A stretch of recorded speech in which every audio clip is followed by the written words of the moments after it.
てないため絶対サービスキープしろこっちかフォロースルーに祝って絶望へのプレリュードを聞けそしてハードスタートは手わかる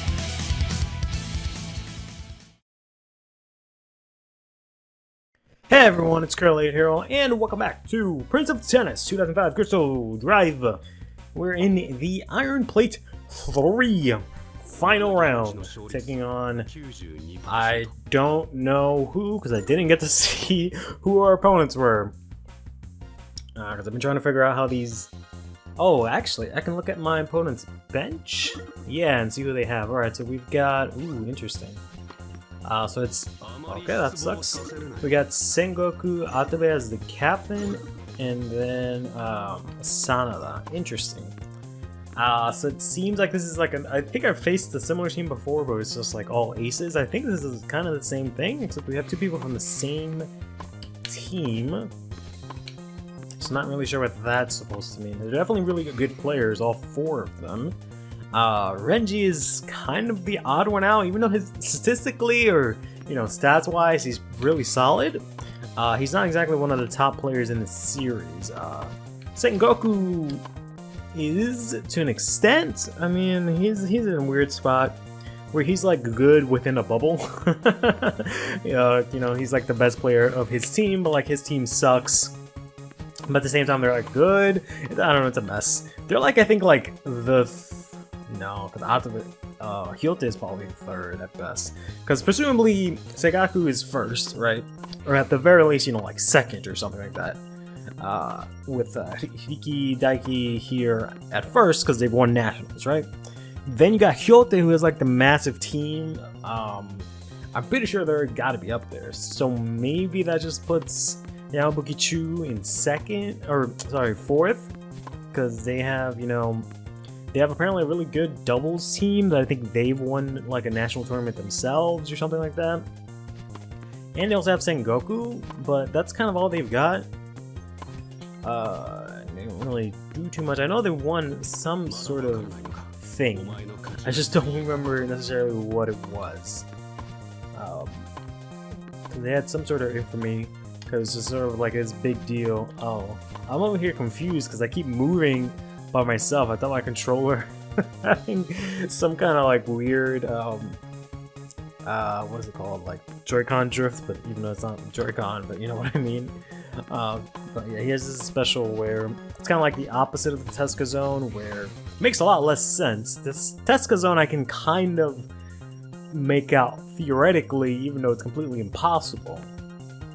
But I guess it's like he's statistically, he's like really good at like data tennis, so I guess he like figures out a way to hit the ball so that you'll automatically go to the center? I don't know. I am not entirely sure. I don't think they really had, I don't think he had anything like that in the anime. This is just like a game only sort of ability. But it still makes a lot less sense. I can't seem to also use any of my... Oh, there we go. Nope. Yeah, I'm having a hard time getting my special trigger. Maybe because I'm in the middle of his special. So the only one that seems to be coming up is the lob defense. Which is making this take a lot longer than it needs to. Which is, pretty unfortunate considering how long this is going to be overall. Because it is the final round of the Iron Plate tournament, which is a survival singles tournament. I forgot to mention that. Which means I have to beat all three of these opponents, essentially in a row, but maybe not so much in a row, because if I lose one, it's fine. But yeah, I just have to beat three opponents in three separate matches, which makes things last so much longer than they need to, which is why in the previous videos I've just been kind of like cutting it out. But I did promise that for the Iron Plate final round, I would leave in the final match. But oh boy, I don't know. I just wish I had someone that did a little bit more. I know I've talked about it at great lengths in a previous video, but I just wish Kawaji did a little bit more, or maybe not so much Kawaji himself, but wish I picked someone that did a little bit more. And I kind of regret going or rather not going back and like picking a different character, or sorry, a different team comprised of like other remaining Hilton members. Because the only reason I didn't want to do that was because I'm not sure what the mixed match team is going to have. I just know it's gonna have Atobe.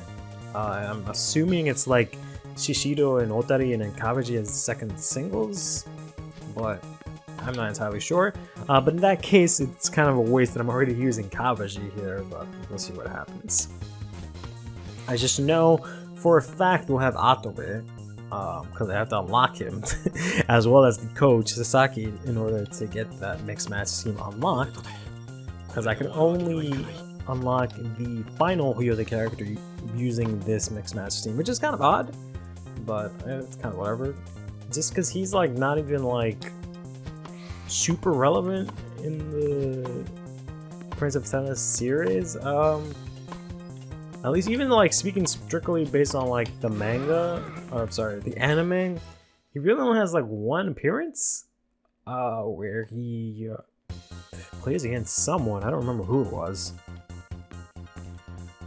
And then that was kind of it. You know, he doesn't really do much after that. He might maybe show up in passing, like a lot of the characters do, but I don't think he has any like notable anythings, right? So it's kind of odd that in this game he's like the hardest one to unlock, because I have to unlock multiple characters before him. You'd think they'd reserve that right for Atobe. I guess it wouldn't make a lot of sense for Atobe to not be the first singles of the mixed match A team or whatever, but yeah, it still wouldn't make a lot of sense. I don't know. But it might just be... Oof. Maybe just I need Sakaki. No, I'm pretty sure Atobe is on that team. I don't know. We'll just have to wait to see what happens when I actually unlock the team. But yeah, I don't know. It's kind of weird. You know, they're not like Rikidaiki, where they have like a Yukimura that they can have like, you know, as like, you know, they have a captain, they have like another super secret awesome captain, or like Sengoku, where maybe they have Tezuka, but then they also have Ryoma, or the other way. But yeah, Yukimura is not even in this game, but you know what I mean. I think that's probably why I like that PS2 game that I was talking about so much, because I think Yukimura is pretty cool and interesting.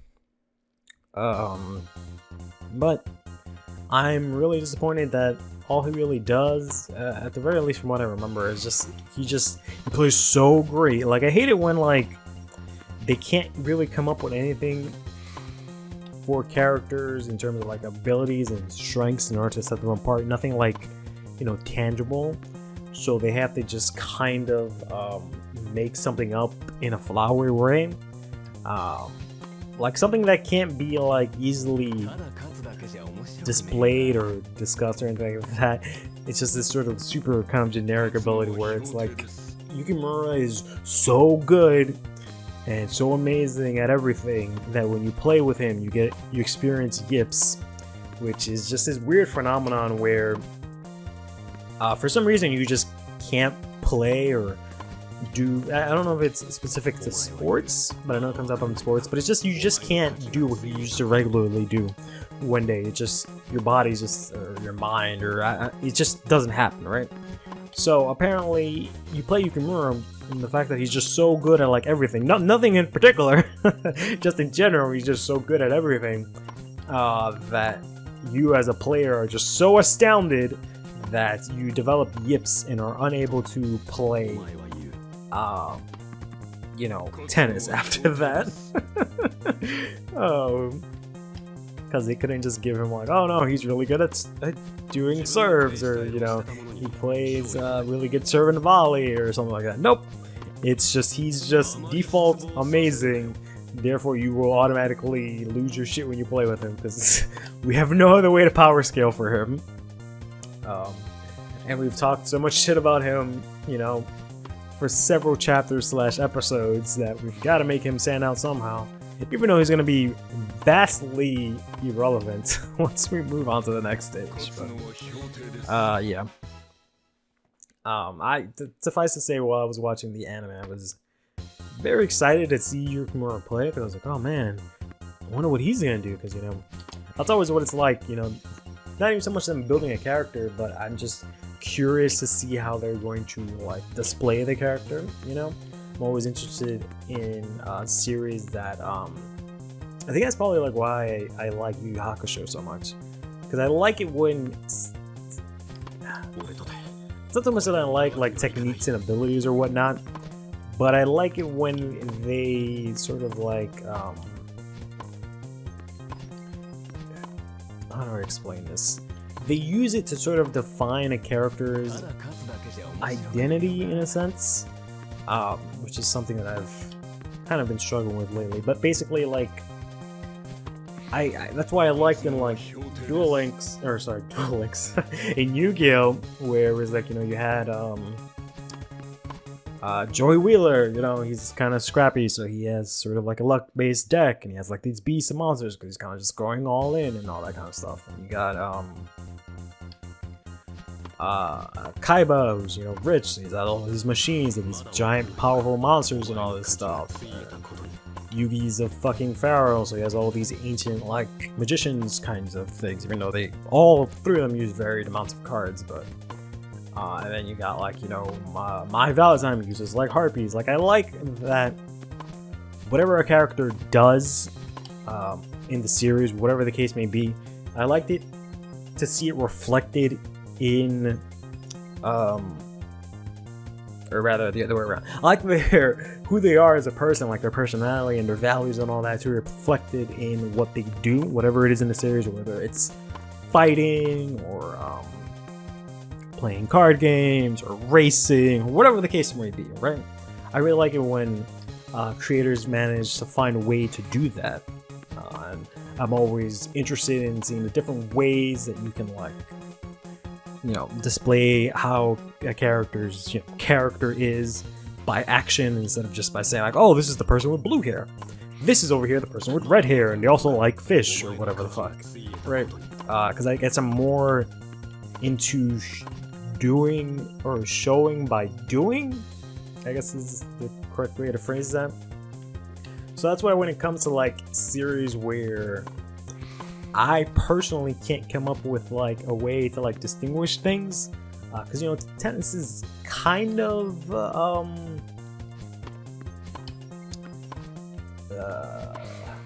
I don't want to say, what's the word I'm looking for here, like, it's kind of like simple in a sense where it's just you're kind of going back and forth. Like, the best example of this is like Ice Shield 21, which is by far one of my favorite, I think it's my favorite sports manga, definitely, but it's practically my second or my third, I don't know. Top three in no discernible order is definitely Gintama, Yu Yu Hakusho, and then Ice Shield 21. I can't really decide in what order to put them in. But one of my favorite things about Ice Shield 21 is that it sort of really encompasses that sort of concept of, like, you know, having characters that are really good at one thing, and you see it in their like actions, and it also is part of their, you know, personality, right? Like, you have, let's say, the quarterback from the series, the main series' team. He's very crafty and, you know, very conniving, and, you know, he does plays a lot of tricks and all that stuff. So as a quarterback, he also plays that way, right? He has a lot of, you know, techniques, and he has a lot of tricky plays, and he's very, you know, he can get out of the way when, you know, people try to tackle him, that kind of stuff, right? I like the fact that they can do that really well in that series, and it's a little bit easier in football because there's just so many different positions. But unlike something like basketball, where there are many different positions, I kind of feel like everyone's kind of doing the same thing in basketball. Whereas, like, at least in football, you can have kind of like different ways to approach it. You can like run the ball, you can throw the ball, you know, you can come up with a lot, even though there's really like only those two ways, but like even there has a couple of variations with it, right? Where I feel like basketball, there's not really too much, or maybe I just haven't seen a series that is as, you know, gimmicky, I guess, or character heavy when it comes to basketball. But because there's just so many characters, so many positions, so many different things you can do. Is a little bit easier. I feel like they really explore that really well. Then there's like Prince of Tennis, where they kind of did that to an extent. Yeah, you know, it didn't go like the broad now. It's like, oh, this character is really good at slicing, and this character is really good at topspin. Even though they kind of did, just a little less on the nose about it. But you can only do so much, especially with so many players. Right? It would have been one thing if this was like a baby steps approach, where it was just single team or single players taking on other players instead of like a giant school team of 7 or something like that. 7 plus, you know, any substitutes that they might have, right? Any that kind of stuff. So there's kind of difficult to sort of distinguish everyone in that kind of way, given their own sort of strengths and weaknesses and personalities, while trying not to have a lot of overlap, right? So that's why when it came to Yukimura, I was kind of like, all right, cool. We've kind of seen just about everything. What have you got here? So that's why I was kind of disappointed when they were like, oh no, he's just good. He's just really good, and so good that it makes you not want to play anymore. It's like, oh, that's it. You got people that can like spin the ball in such a way that it automatically comes to them, but this guy, he just plays really good. But I don't know. I might be wrong. Oh, nice. Maybe I'm misremembering the series. No. I keep pressing the wrong button. Damn it. Oh, god damn. I thought it was a taunt. But oh well. I'm always thinking it's a taunt, but it did it with A, and it didn't come out. But oh well. Hopefully you can break my racket again, because he does have high power. But yeah, maybe I'm just misremembering Yukimura, because I know for a fact he doesn't do anything in the anime. I could be wrong. I think because I know in the anime they left it off before Nationals, and then afterwards they did an OVA that explained most of it, and then I think after that they did a second OVA which like finished the entire series. But after I think the anime finished, or the first OVA, I think after the first OVA, I went and I just read the manga myself, and then I watched it on screen, but even then it was kind of different. So I don't know, or rather I don't remember if they ever showed Yukimura in the anime before the OVAs. But yeah, I'm just trying to remember just from what I read, the little bit that I read from the manga, which is just the end after the, okay, great, broke my racket. Okay, good, I'm on serve. Yeah, so it's control A. Ooh, we got max grip. We've got only a little bit of ball speed. We do got 8 time max, which is nice. Nothing else to write home about. Alright, not bad. It would have been nice to have a little bit more ball speed, and have good quick and speed. I don't remember which one of those was kind of lacking. Alright. But yeah, I don't really remember too well, because this was like at least 10 years at this point. But from what I vaguely remember, I feel like it was just, the gist of it was just, yeah, he's just really good. Yukimura is just really good. He was in the hospital because he had some illness, but he managed to play against Ryoma at the end. And then he was just fucking balls to the wall amazing or whatever. And everyone's like, oh, yips, Ryoma can't play. And then he remembers that he loves tennis or some dumb shit. And then he goes Super Saiyan. But none of these are exaggerated. And then he beats him.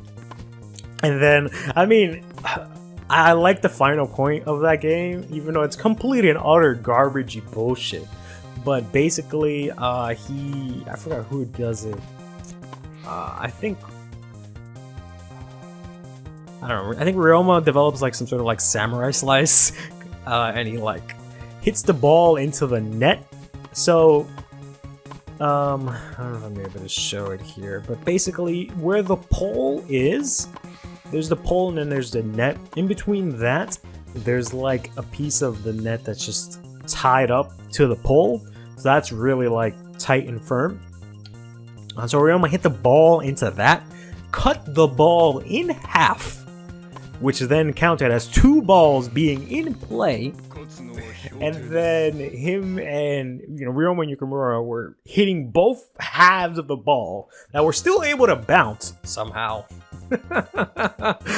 back at each other. So they were playing with 2 ball halves. Oh, that I always thought was it was sort of like poetic in a sense, where it was like, yep, this series that has been completely ridiculous should end on this kind of note. Yeah. It was a little bit more impactful than what they did in the movie, because they had a movie, I would say at least the first movie, because I don't know if they have multiple movies after this, but the first movie, and it's really funny because they faced off, they were on a boat for some reason, like a cruise ship, and they fought off against some random team members. I don't remember what their thing was, but they fought against these random team members, and one of them happened to be Ryoma's, brother, long lost brother or whatever. Which is really funny, because then later on, they reveal that his brother is in, Prince of Tennis 2, New Prince of Tennis or whatever the fuck. He's like a high school student. But, they reveal him in the movie and probably retcon this afterwards. And so they all play, because, that's obviously, it's a Prince of Tennis movie. Of course, they're eventually going to play Prince of Tennis. So they get to the one where they play Prince of Tennis, and then, his brother, maybe it wasn't his brother, maybe it was someone else, but he does this move where, it was like this, I don't remember what I don't remember what was going on, but I think the gist of it was that he hit the ball so hard that it was like a meteor that could kill the dinosaurs, and it was like imagery on the back of like dinosaurs and stuff, or something ridiculous like that. But for some reason it didn't have the same effect as cutting the ball in half. That I feel was just like more poetic, maybe because I was like reading it off the manga, so I myself made it look cooler than it did in my own head. And because, fucking the thought of Super Saiyan Ryoma and Yukimura just running around hitting 2 balls just seemed really cool, but yeah. Anyways. So yeah, this whole thing of like identity, oh god, I keep missing these balls somehow. This whole thing of like finding identity through action and stuff like that, it's something that I've been struggling with lately, and I shouldn't so much say lately, it's something that I've been struggling with my entire life. I kind of had this realization lately where, I was trying to, it hit the new year, and I was trying to come up with like new assets and stuff, new branding for both the Twitch channel and the YouTube channel, but I was just having trouble sort of, envisioning what I wanted and how I wanted it to be and stuff like that. Can I use it again? I did, but it did not do anything. Okay. Just had to make sure. So yeah, I was having just trouble picturing that, right? And I was just like, God, why is this so difficult, right? Because I was just, I'm taking notes of like things that I like, things that I don't want, things that I have to like fix, and I'm trying to like come up with like new icons, new emotes for Twitch, all these kinds of things. But I was trying to do it in a way where, I guess like my new philosophy or whatever is to not use any like material that I don't own, any IPs that I don't own, right? So as easy as it would be with me, and I have like a Prince of Tennis emote or whatever, even though that wouldn't really be relevant to the Twitch channel, but like, or a Daisy emote, or something related to Card Fight Vanguard, which I have one of, right? It'd be super easy for me to do that, and for example, just take like, I don't know, Yu-Gi-Oh character and like go on Photoshop and like dye their hair a different color and be like, that's me, whatever, that kind of thing, and personify myself through something like that. I want to not do that for 2 reasons. One being, over on Twitch, it's getting kind of hard to do certain things, just because like the laws are stupid and shitty, and lawmakers don't understand how Twitch works, and they're also greedy, and music labels are crappy. But it's more or less, I don't know if it actually went through, but there's a law that they're trying to pass where if you get a DMCA strike, which means basically you stream some music or some sort of media that you don't own, and you know the copyright holder found you, and they're like, you did this thing illegally because you don't own this, and by streaming it, you know, displaying it on stream, you're displaying that you own this, even though it doesn't really make a lot of sense. And you're allowing people to enjoy this thing we made for free, etc., etc. We're now able to hold you accountable and send you to jail for streaming. So it's been kind of like, oh my god, over on Twitch, to the point where I've like considered coming over to YouTube and stream. But I don't know. I don't have a problem necessarily with streaming on YouTube. I just like Twitch just because it's obviously better built for streaming because it's a specifically streaming platform. But I like that it has like emotes and, you know, the bits and subscriptions, all that kind of stuff. It works out, right? Whereas like in YouTube, you have to like work off like ad revenue, and people have to like actually give you money, and they have to like become like a super chatter or like some shit like that. And I was just like, no, that doesn't sound appealing. And I personally didn't watch a lot of Twitch streams, right? So that's why I had a little bit of trouble getting into it. But now I watch Twitch streams pretty regularly. YouTube streams, on the other hand, I don't ever watch. So it'll be kind of hard for me to do something when I don't even partake in it myself, right? So that's why I find it really hard to like play certain games or talk about certain things when, like, you know, I don't experience it myself, or like do certain things. Like the biggest example is like I don't watch VODs of people's previous streams, so that's why I'm super against doing that for my own Twitch streams, because I don't watch it. Why would, you know, anyone else watch it? Kind of deal where it's like, well, if I don't do it, and if I'm into a certain type of content and I make my content that certain type of way, the type of people that watch my stuff are more than likely maybe the same type of way, right? Which isn't always the case. But anyways, that's the digression.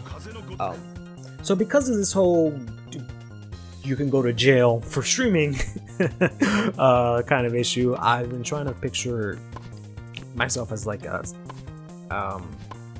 with my own unique branding, you know, making like emotes and channel icons and all this kind of stuff, where it's just like my own image, my own everything that, you know, either I created or I commissioned someone else to create, with by extension means that I own it, which is kind of annoying because I also hate doing that, because then there's like another person involved and it can easily be like, oh no, but I made it, so by some super obscure law, now I'm going to sue you and all this kind of shit, which is like I really wish it was so much easier to like work with people, but there's just so much room for things to go south. But in any case, yeah, so I'll commission people to like do stuff, and it'll just be my own image. It won't be like, you know, someone else's IP that someone made fan out or anything like that, right? And I've just been having so much trouble picturing that. But the issue was both the DMCA thing and then just the fact that I just wanted to have my own unique image, right? I wanted to make it so that people weren't coming to my channel because it's like, oh, this is the guy that has the cool anime emotes or whatever, right? I want it to be like me, right? It's like specifically me. If you're not here for me, then fine, get out of here. Get out, then, right? So I wanted to come up with something that displays me and who I am without just using other things that I don't own, right? So while I was trying to do that and come up with these types of designs, because obviously I have to come up with some sort of rough design before I go to an artist and be like, hey, can you make this thing, but obviously make it look way better than my chicken scratch. I just was not able to, so I just kind of, oh god, this is bullshit. So I kind of just had a lot of issues just trying to think that up. And usually when I have trouble like coming up with something, I tend to just pace around my house. Walking for me is really good for like clearing up my mind and helping my thinking.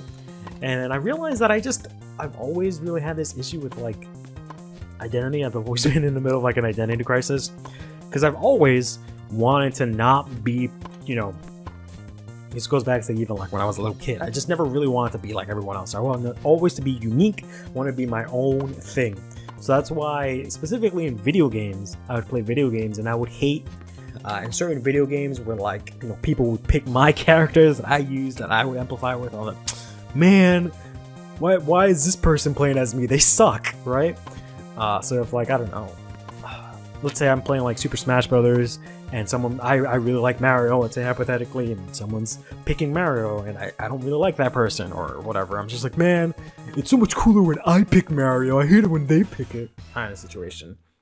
So that's why I never really got into like certain types of games. I was always more gravitated to games that let me customize my own experience, right? So that's why I really liked games like Pokemon, right? Because even though I can play the same game as someone, I can have completely different Pokemon with different movesets, with different, you know, histories that, you know, I've went through this, you know. We struggled against Dim Simulator, right? And it's unique to me, and it's not like cookie cutter that everyone else does, right? And I used to always be sort of snobby about it and like look down at people that just had like this cookie cutter stuff. And I used to like look down at people that were like fans of like, let's say, Ash from like, you know, Pokemon series, and you know they would use that as like their image online or something like that. I would always be like, look at this loser, uncreative, just using this cookie cutter shit. They can't even come up with their own ideas. I used to be very snobby creatively. But that's why I always liked certain types of games. Like I always spent so much time playing the wrestling games with my friends. Not only was it like a fun experience, and you know, wrestling games were fun and all that, and I got to hang out with my friends and bond, but also I got to make my own character and use my own character and literally customize everything about them, right? And then use that with other people. And use that as like a way to like show my identity through that character, right? Because the majority of what I was ever doing all the time was through video games, right? So I kind of like defined my identity through whatever character I was using at the time. So that's why I always liked playing games like, you know, SmackDown vs. Raw, where I can customize every little inch of my character, right? And then I would play games like, I don't know. There were certain games that had like a customization aspect, but it were always kind of shitty, where it just had like kind of bare bones things. So I would always try my best to like pick the obscure combinations that no one else uses, and I would just get really upset when someone else used my combination and kind of stuff like that, right? So I guess, I don't know, I just never was happy with who I was as a person, or I just never really found my sense of identity or like something like that, where I was always trying to like find it through like video games or something like that. And I feel like up until like I don't know, somewhat recently, where like video games and stuff started being such a huge part of my like social life and whatnot, and I had to kind of like actually define my own identity.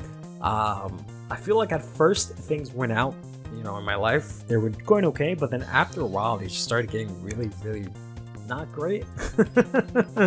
For like a very long period of time, I feel like things were just kind of like muddied, and like I can barely remember what was going on, and I was kind of just existing, just going through the motions. And I feel like it was just because there was no way for me to like display my identity like I was before, and then at the same time I wasn't really trying to find my identity or define who I was. I was kind of just, in a sense, happy with what I was, but I wasn't really sure what I was. It was kind of like, I exist, I go to work now, I come home, this is who I am, kind of deal, right? It wasn't until recently that I've just been like, wow, who the fuck am I? Right, trying to figure out what it is that like my identity is and all these kinds of things.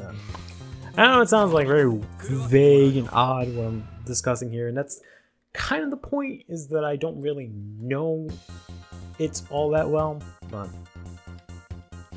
yeah, that's kind of what I've been struggling with a little bit lately. And you can kind of see it. I can kind of like go back and think of all the issues that I've had, or maybe not some of the issues, but some of the things. I don't want to say problems or issues, because that's not necessarily the right word, but basically somewhere in my past where I've like struggled with something like trying to figure out what I want to do with the YouTube channel. Well, I don't know what I want to do with the YouTube channel because I don't know how to like define myself or express myself or identify myself, right? When that's kind of what I have the channel for, as a way to show off my creativity, right? And to have it as a hobby and to interact with people. Those are mainly the things that I want to use it for. Same thing with Twitch, right?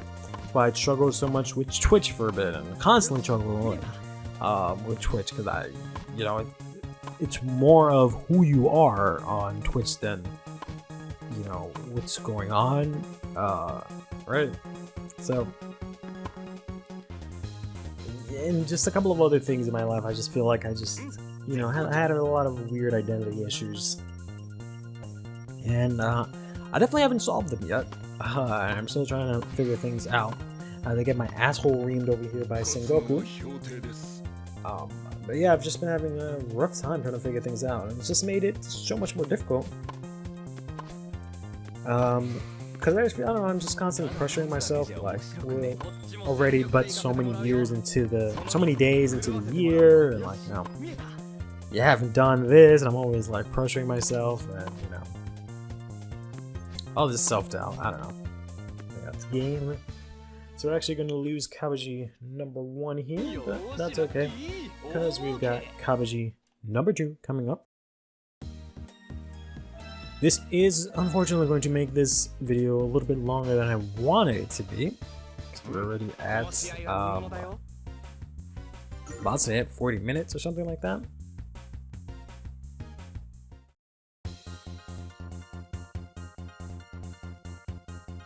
Somewhat power through this.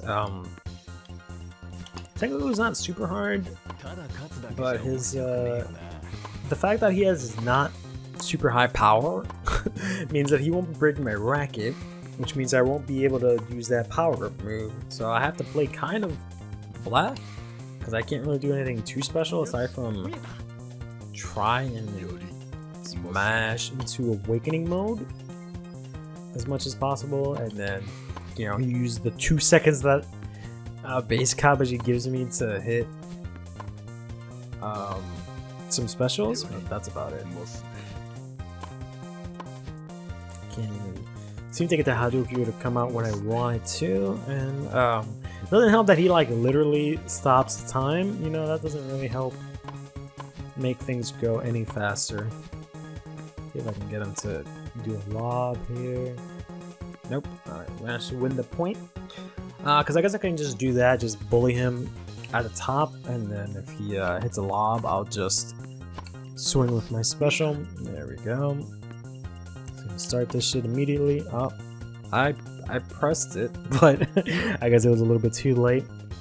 Lob defense specials are always so odd, because I can never get the timing for them right. I always usually get it on accident. There's been very few times where I've been able to do a lob defense special and actually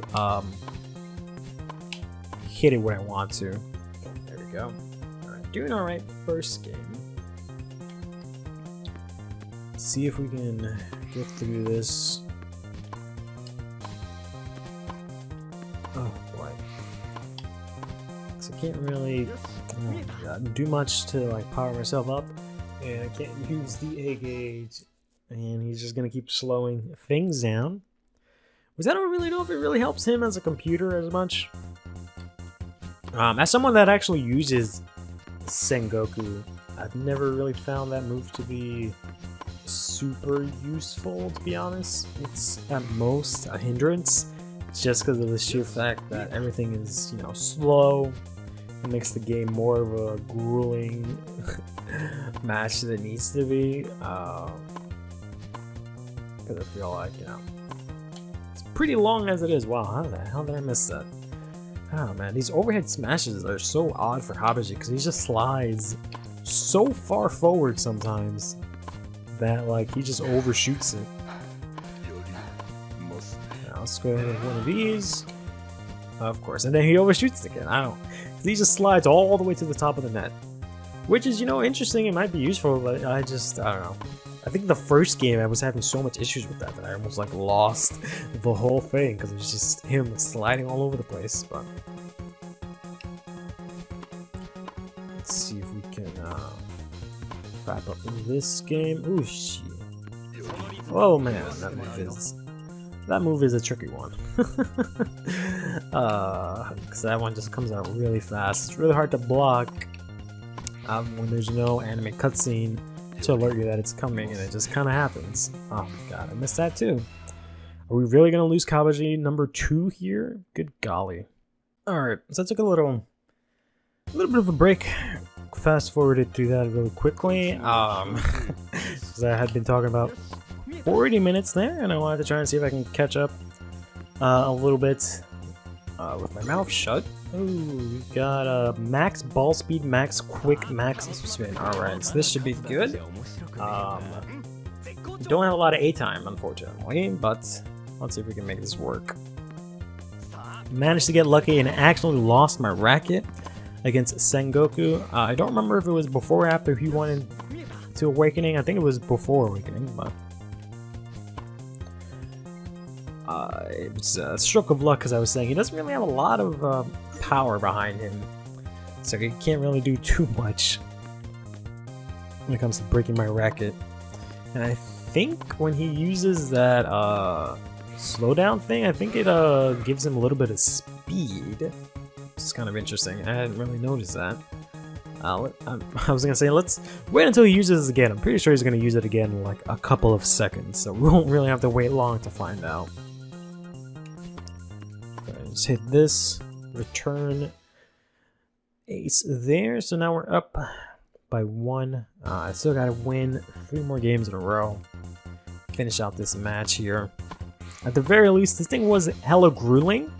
But 1, I've got the ball speed to plow through it now, and 2, we are getting 2 characters out of this. So I'm getting Atabe and Sasaki as a coach.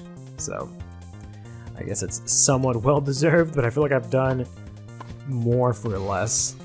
Oof, my god, I'm just destroying these hits. It's just such a stark contrast from where we started this match. Oh man. I'm just fucking throwing all these bombs. And I think it might be because of the field that we're on too, where like ball speed is increased. Oh, come on. Tobe Kabaji. Come on, bro. Alright. I'm not even sure what going to Awakening would increase at this point. Gosh, I think because he also has like spin and maybe control. No, he has no control. Or whatever. Oh no, C power is different. I always think C power is control, but that's a different stat. So I guess spin determines how wide your shots can go. Because I am just fucking bombing these things to the corners, like with no issue. So I guess that makes sense. Okay.